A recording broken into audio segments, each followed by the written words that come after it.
এক সাহাবী বলছেন, নবী কেমন ছিল জানো? যার সারা অঙ্গ একসাথে দেখলে সবচেয়ে সুন্দর, প্রতি অঙ্গ আলাদা আলাদা দেখলেও সবচেয়ে সুন্দর। আরেকজনকে বলছে, আপনি বলেন তো।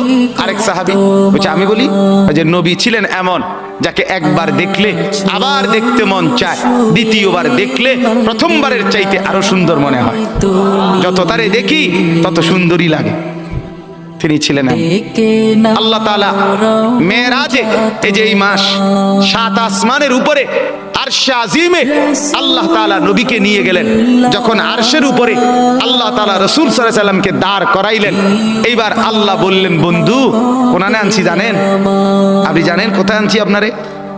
কাজে আপনি যখন ছোটবেলায় জন্ম নিছেন, ছোট্টবেলায় ফেরেশতাদেরকে বলছিলাম, ফেরেশতারা আমার বন্ধুকে কোলে নাও, নিয়া আমার সৃষ্টির পূর্ব থেকে